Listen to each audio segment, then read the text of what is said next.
Dando continuidade ao nosso ciclo de entrevistas, nós vamos entrevistar o professor Miguel Sabino. O professor Miguel Sabino é professor associado livre-docente da Escola Paulista de Medicina. A ideia é sabermos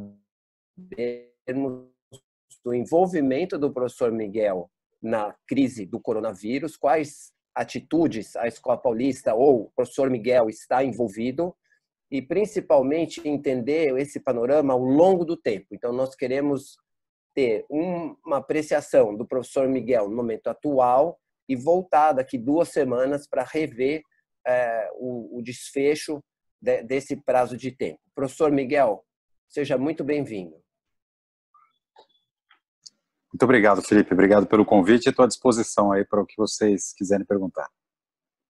Professor Miguel, eu vi que o senhor está bastante envolvido no programa de educação continuada da Nacional, está excelente o ciclo, as séries, tudo isso muito, muito legal mesmo para o associado que mantém-se informado, tanto do ponto de vista acadêmico, como do ponto de vista do conhecimento geral dessa crise. E agora nós gostaríamos de ouvir do senhor qual é o seu envolvimento, sua motivação, como os seus residentes estão envolvidos, se eles estão entusiasmados, se eles estão assustados, como é que foi essa reestruturação da cirurgia plástica dos seus alunos? Bom, Felipe, logo que foi decretado este confinamento, né, já mais ou menos no início dessa pandemia aqui no Brasil, a instituição Escola Paulista de Medicina tomou algumas medidas de suspensão de algumas atividades acadêmicas. Então, as atividades de pós-graduação, reuniões foram suspensas, as atividades junto aos alunos da graduação foram suspensas de modo presencial, mas logo a seguir nós começamos com um modo à distância de ensino, e aqui eu vou abrir um parênteses, que é uma coisa interessante. Nós vimos fazendo aulas para os alunos de 4º e 6º ano à distância, porém, ao final da semana passada, a reitora da Unifesp pediu também que esse tipo de ensino fosse suspenso. Nem todos os alunos, hoje de uma escola pública, têm acesso livre à internet, então eles teriam dificuldade de receberem o ensino. Então, isso inclusive vai ser um motivo de uma discussão na congregação da Escola Paulista, por enquanto estão suspensos. As nossas atividades na cirurgia plástica e cirurgias eletivas foram todas suspensas, para a tristeza dos nossos residentes, com exceção das cirurgias de urgência, que continuam acontecendo, cirurgias oncológicas, que ainda acontecem no nosso esquema ambulatorial e alguns de pacientes internados, o hospital tem permitido que isso realize, e algumas cirurgias que a gente faz em conjunto, como, por exemplo, com a mastologia, reconstruções imediatas que a gente tem feito, né? Então, é claro que o movimento cirúrgico para os nossos residentes caiu bastante. Ao mesmo tempo, a atividade de educação para eles continua, com as aulas de forma não presencial, as nossas reuniões clínicas também de forma não presencial. É claro que tudo um pouco prejudicado, mas acho que tá dando para levar, né? Dentro do que é possível. Ô, Miguel, eu queria saber de você em relação ao moral dos residentes. Como é que vocês explicam, qual foi a atitude que você principalmente teve aos residentes para que eles sossegassem? Eles estão participativos, eles estão entendendo? Nós tivemos 2 casos de Covid-19 entre os residentes, os 2 se restabeleceram adequadamente. Do ponto de vista de atuação, é evidente que há um certo desânimo, mas existem atividades em que eles também têm que cumprir. Os nossos residentes, eles têm uma carga horária como cirurgiões gerais no pronto-socorro do Hospital São Paulo. Essa atividade eles também estão mantendo, né? Além disso, há uma perspectiva muito forte desses residentes também serem convocados para o atendimento a pacientes com Covid-19, né, dentro do que a nossa capacidade técnica pode permitir. É claro que eles estão extremamente ansiosos para o retorno das atividades, mas não houve nenhuma exaltação, nenhuma outra inconformidade, né? Eles estão aceitando isso como todos nós temos que aceitar e atuando dentro dessas limitações. Claro que nós queremos que tudo rapidamente volte ao normal, mas nós temos que seguir todas as ordens, as recomendações que estão sendo feitas aqui pelo governo do estado, principalmente, né? Primeiro, muito obrigada, estou muito honrada de poder participar mesmo desse grupo e poder conversar com uma pessoa que a gente admira tanto e que é um dos pilares aí do ensino, né, da cirurgia plástica, que justamente está tão complicado hoje em dia por causa da pirataria que a gente sofre em relação a outras especialidades médicas e principalmente outras atividades que nem médicas são, né? Em relação a esse avanço todo da estética, né? Da medicina estética, que às vezes nem medicina é. Então, era isso que eu queria perguntar para o doutor Miguel, se existe na Escola Paulista algum movimento mais intenso ou mais direto em relação ao aprendizado da medicina estética para criar um embasamento científico poderoso, mais pesado, em relação a esses procedimentos, ou se, pelo contrário, existe uma negação, em vez de ensinar mais ou de jogar mais a atenção para esse lado, se existe um fortalecimento maior da cirurgia reconstrutiva, como é que a Escola Paulista se comporta em relação a essa tendência de superficialização dos procedimentos estéticos? Excelente pergunta, Vera, para nós. É claro que aqui vocês estão entrevistando uma pessoa, vamos dizer, mais raiz, né? Eu tenho esse viés aí de cirurgião mesmo, e eu, pessoalmente, faço muito pouco desses procedimentos estéticos. No entanto, né, na Escola Paulista, capitaneada pela professora Lídia, nós tivemos uma mudança, eu diria, de paradigma desde que ela assumiu como titular da disciplina. Pois ela criou diversos setores, deixa esses setores com bastante autonomia e todos procuram se desenvolver ao máximo possível. Um desses setores que foi criado é realmente um setor de cosmiatria. É claro que há uma demanda muito forte dos nossos residentes e eles veem isso como a primeira inserção deles no mercado de trabalho através desses procedimentos minimamente invasivos, né? Então, foi criado um setor de cosmiatria que tem uma atuação muito ampla no ensino dos residentes, mas também com projetos de pesquisa. Então, até algumas teses já foram desenvolvidas envolvendo esse tipo de procedimentos. Esse setor foi, durante bastante tempo, coordenado pela doutora Alessandra Haddad. Ela agora está com outras atividades, ela presta mais um socorro para o pessoal que está tocando, principalmente para a doutora Caroline Croef, que basicamente toca esse setor, né? E para os residentes, e para que eles tenham a formação mais completa possível, eu acho que é importantíssimo hoje os serviços oferecerem isso de uma forma bastante acadêmica. É claro que nós temos uma interface de atuação aí com os dermatologistas e quanto mais profissionais bem formados para atuarem nessa área, melhor será a invasão de profissionais, principalmente os não médicos, também nessa área.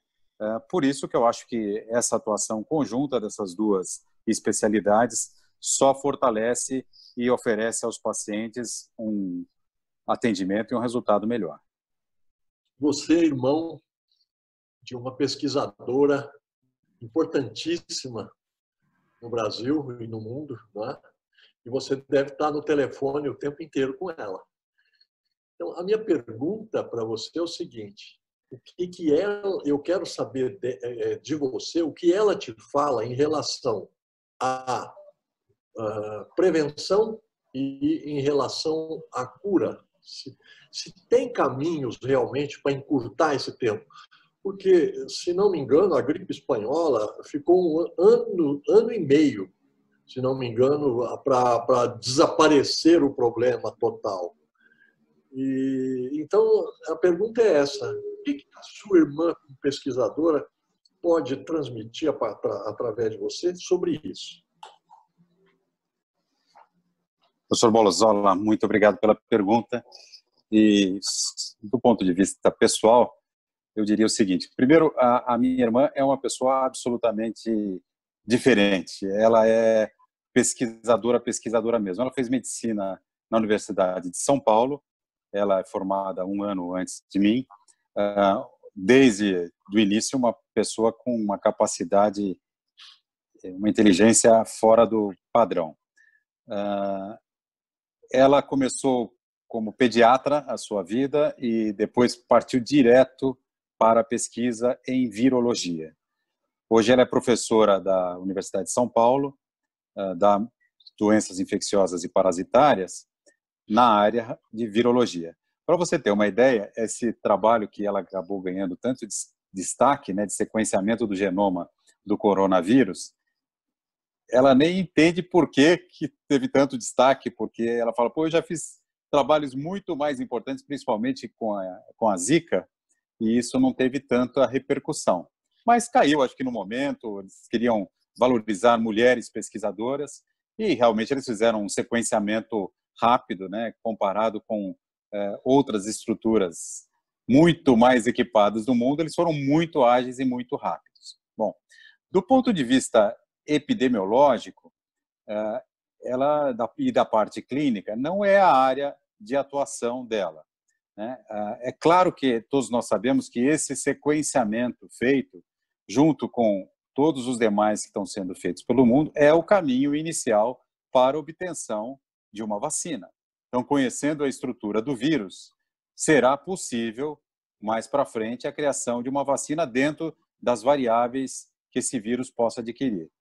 Algumas coisas que ela já me disse são interessantes. A primeira delas é que, aparentemente, este vírus não tem uma capacidade de mutação como, por exemplo, o vírus HIV, o que torna um pouco mais fácil a elaboração e depois que essa vacina dure por bastante tempo, né? Então, esse eu acho que é um ponto favorável. Do ponto de vista de prevenção, ela é absolutamente de acordo e salienta isso comigo já desde o início do mês de março. Tem que isolar as pessoas, tem que isolar as pessoas. É a única defesa que a gente tem até o momento, né? Também ela considera que as medidas adotadas no início pelo governo federal e principalmente aqui no governo do estado de São Paulo foram prontas. Então, apesar de a gente ver algumas discordâncias, prevaleceu o bom senso, né? E essa medida de isolamento continua seguindo. Do ponto de vista de tratamento medicamentoso, talvez alguma coisa até surja, tem vários protocolos correndo, né? Talvez até alguma coisa surja antes da gente ter uma vacina disponível que possam minimizar o estrago que esse vírus pode causar, principalmente nos pacientes mais graves. Mas não existe nada ainda com nenhuma evidência mínima. Então, esse tipo de informação também a gente vai ter que ser muito cuidadoso em passar, né? É sempre um prazer encontrá-lo novamente, Miguel. Embora numa situação, né, como já foi dito anteriormente, não ideal, mas pelo menos nós temos a oportunidade de trocar algumas ideias, trocar algumas informações, nesse momento em que as pessoas buscam avidamente por experiências aí para a gente até poder digamos assim, pavimentar o nosso caminho, né? Diferentemente de você, eu vivo no interior do estado, numa cidade pequena. Na verdade, eu trabalho em 3 cidades do interior, Botucatu, Bauru e Lins, com realidades um pouco distintas, né? Nós tivemos o início do bloqueio, do lockdown, né, horizontal que a gente teve no estado, já praticamente mais de 2 semanas, né? E para nós aqui do interior do estado, às vezes dá uma certa impressão de ter sido um pouco antes da hora, né? Porque nós começamos a ter os primeiros casos. Tem 3 casos aqui em Botucatu, Bauru. Apareceu a primeira morte ontem, mas são poucos casos. O próprio Dr. Bozola acaba de nos relatar que são poucos casos em São José do Rio Preto também. Então a gente acredita que, de uma certa forma, o Brasil é um país continental, o estado de São Paulo é do tamanho de países da Europa, né? A gente tem realidades diferentes, né? E com essa visão, talvez esse lockdown seja diferente para um lugar e para outro. Se chega à conclusão de que se pode liberar um pouco mais em alguns lugares, e menos em outros. Na nossa realidade aqui, os hospitais estão fechados para cirurgias estéticas e a gente também não teria paciente no consultório para isso. Mas os próprios planos de saúde das nossas cidades têm orientado os médicos a atenderem nos consultórios privados, porque senão acaba sendo um enxame muito grande nos prontos-socorros aqui da região para coisas simples, né? Então, os colegas estão atendendo menos pacientes, mais espaçadamente. A minha pergunta, especificamente, no seu caso, se você está fazendo algum tipo de atendimento. Acredito até que não, porque você está em São Paulo, né? Que é uma cidade com um problema um pouco mais intenso. Mas a pergunta seria, uma vez que a gente não pode fazer cirurgias, não deve fazer cirurgias estéticas, como ficariam os procedimentos ditos cosméticos e minimamente invasivos, né? Botox, preenchimentos. Se tiver algum paciente que eventualmente queira fazer nessa fase ou numa fase de liberação, até que ponto isso é viável, é válido com alguns procedimentos de segurança, ou se isso realmente não deve ser cogitado nessa fase. Eu gostaria que você desse aí uma posição pessoal de como você tem encarado isso e como você vê essa situação. Bom, Flávio, muito obrigado aí, prazer sempre revê-lo. Bom, você bem disse, né? O nosso país é um continente e realmente ele vai apresentar e tem características até dentro dessa pandemia de forma diferente.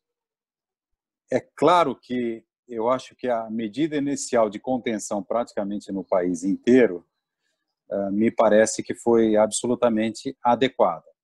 Assim como a saída dessa contenção daqui para frente, ela deve acontecer de forma ordenada, baseada, claro, nessa questão de que se obtém de dados de cada região, né, para que se possa realmente fazer isso também com segurança. Eu já sei que, por exemplo, parece que o estado de Santa Catarina, essa semana, vai sair do confinamento, né? Pode ser que tenha alguma recaída, mas vamos ver o que vai acontecer. Eu, desde o início, fico imaginando isso mesmo, né? Uma coisa é a cidade de São Paulo aqui, que a grande São Paulo deve ter uns 20 milhões de habitantes, e a outra coisa é Botucatu, por exemplo, né? Então, eu acho que com muito cuidado essas coisas vão ter que ser analisadas agora aos poucos, já se obtendo dados. O Brasil tem uma vantagem, né, que não sei se todos perceberam, que a gente realmente está pegando quase que no fim esta pandemia. Somos dos últimos a entrar nessa espiral ascendente, né? Então, nós tivemos tempo de conhecer a desgraça dos outros e tentar utilizar isso ao nosso favor dentro de um país com limitações econômicas gigantescas, né? Mas o Ministério da Saúde parece que está tomando as medidas extremamente adequadas. Bom, do ponto de vista pessoal, eu cancelei as minhas atividades de cirurgia estética. Eu tenho feito alguns casos de cirurgias de reconstrução mamária. Um pouco antes de entrar aqui no ar com vocês, recebi o telefonema de um mastologista para marcar uma cirurgia para a semana que vem. Existem hospitais que nem para esses casos estão aceitando internação, né, porque estão deixando a reserva dos leitos para pacientes com Covid-19, mas outros aceitam também esse tipo de cirurgias, entre aspas, eletivas, né? Então, essas cirurgias eu estou mantendo. O atendimento no meu consultório, eu estou vendo basicamente casos de pós-operatório e de pré. Então, estou atendendo hoje basicamente num tempo reduzido, só de terça e quinta-feira, e com um número pequeno de pacientes e elas bem espaçadas. O que nos limita essa questão de fazer a cirurgia estética? A primeira questão, eu acho que é a própria limitação dos hospitais, né? Os hospitais aqui em São Paulo estão realmente direcionando o leito para os pacientes da pandemia. A segunda questão é a imposição do isolamento. Então, isolamento é para ficar em casa. A terceira é que, claro, é uma cirurgia absolutamente adiável e que não há necessidade de a gente colocar nosso paciente num risco. Outro dia eu estava discutindo com uma moça que quer colocar um implante de silicone e ela ansiosa, agora é o momento certo, eu estou parada, não tenho o que fazer, tal. E eu tentando dizer a ela, falei, vamos dizer que nós estamos conversando aqui hoje e hoje você se contaminou. Pelo que a gente conhece da doença, daqui 7, 10 ou 15 dias você pode começar a manifestar os sintomas. E aí eu te opero nesse meio tempo em que você está boazinha, sem nada. Mesmo uma cirurgia tranquila, normalmente a gente tem uma queda da nossa resistência imunológica. Se logo depois disso, ou um tempo depois, você começa a desenvolver esse quadro, né? Que cara que eu vou ficar para conversar com os seus pais, né? O que eu vou dizer para eles? Falar, fizemos a cirurgia, agora ela está com Covid, de repente desenvolve um quadro mais grave que ela poderia passar ilesa por isso, ou assintomática, né? Então, eu acho que tudo isso a gente tem que, do ponto de vista médico, considerar. Com relação aos procedimentos minimamente invasivos, eu acho que a gente não tem essa limitação do ponto de vista, claro, de queda de imunidade. Porém, qualquer coisa que a gente fizer de maior movimento, nós estamos fugindo dessa questão do stay home, né? Fique em casa.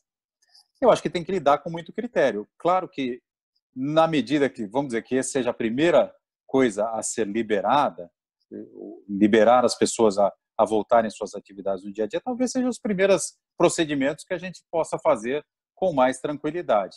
Então, acho que para quem está habituado e tem clientela para isso, eu acho que vai ser um bom motivo para o reinício. Não está começando a ficar perigosamente gostoso a gente trabalhar menos? Como é que você está sentindo isso? Porque eu sempre me considerei uma workaholic, né?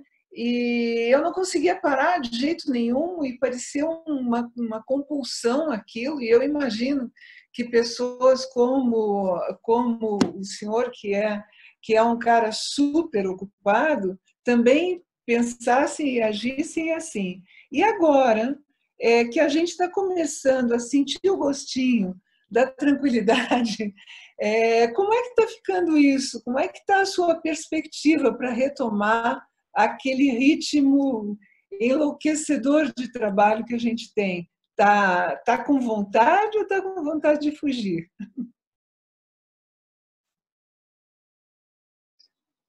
Vera, eu acho que no início a gente fica até um pouquinho aliviado. Fala, pô, que gostoso, olha só, está sobrando tempo para isso, está sobrando tempo. Eu, para ser muito franco com vocês, o que mais me limita é realmente a gente não poder, por exemplo, estar fazendo essa conversa de forma pessoal num bar tomando uma cervejinha.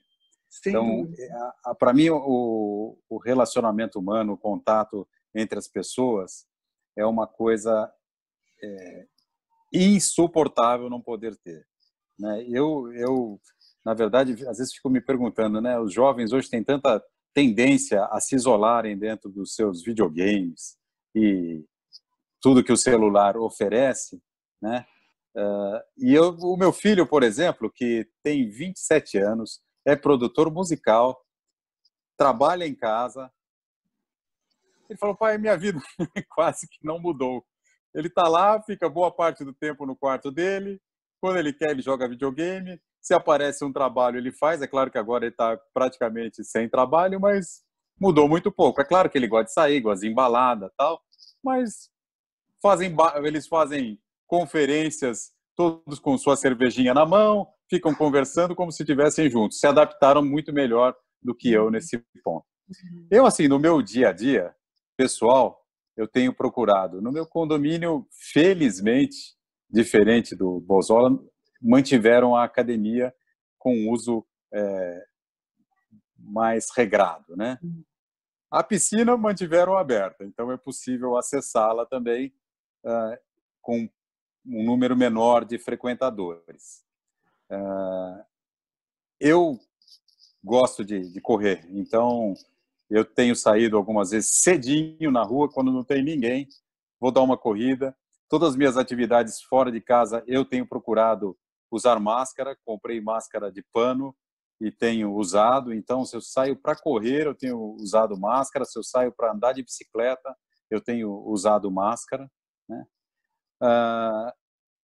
Eu tenho meus pais vivos. Minha mãe tem 94 anos e meu pai tem 87 anos. A minha tristeza ontem foi dizer não para o meu pai, que ele queria que eu fosse almoçar com ele na casa dele. Mas como eu já tinha ido no sábado, como eu já tinha ido no sábado, eu falei, pai, assim não dá. Eu tenho que ficar em casa e vocês aí. Vocês são o maior risco que tem aí dessa coisa. Eu não quero ser eu aí um vetor de levar qualquer coisa. E meu pai é um tremendo piadista. Pra você ter uma ideia, no sábado eu cheguei na casa dele, ele estava com um saco plástico enfiado na cabeça, né? Ele tira sarro de tudo. É um tremendo de um brincalhão. Ele, até uma semana e meia atrás, ele tem 87 anos, continua trabalhando, tinha ido na empresa dele lá trabalhar. E eu tive que ligar para o sócio dele e falar, você manda meu pai embora daí, porque assim não dá. Ele não tá indo aí para atrapalhar, né? Porque ajudar, com certeza, ele não está ajudando em nada. E, assim, meu dia a dia tem sido esse. Agora, eu não diminuí muito o trabalho, porque nesse período eu fui convidado pelo Denis para fazer parte dessa comissão do Programa de Ensino à Distância da Sociedade. E aí, de repente, houve uma pletora de atividades para a gente fazer. Então, não paro, ainda mais que a coordenadora é a minha própria chefa, a doutora Lídia, que é absolutamente insana. Ela começa a trabalhar e não para, e é reunião às 9 horas da noite, reunião 10 da noite, reunião 7 da manhã, e vai deixando todo mundo maluco. Então, assim, trabalhando adoidado. Nunca tinha feito videoconferência e nunca fiz tanto aí nos últimos 10 dias, é um absurdo. Mas estou me divertindo. Agora, eu estou louco para voltar para a pista, porque ficar em casa não está dando, não. Queria agradecer a participação de todos. Eu queria dizer para a Vera que eu tenho medo desse vírus da preguiça, porque ele está se avizinhando aqui da minha realidade. E desejar a todos uma excelente semana. Vamos agendar um novo encontro para daqui 2 semanas. Muito obrigado a todos que participaram. Obrigado. Uma excelente semana. Abraço a todos. Foi excelente esse nosso encontro. Obrigado, professor Miguel. Obrigado, Zé Otávio, Flávio Mendes, doutor Bozola, doutora Vera Cardi.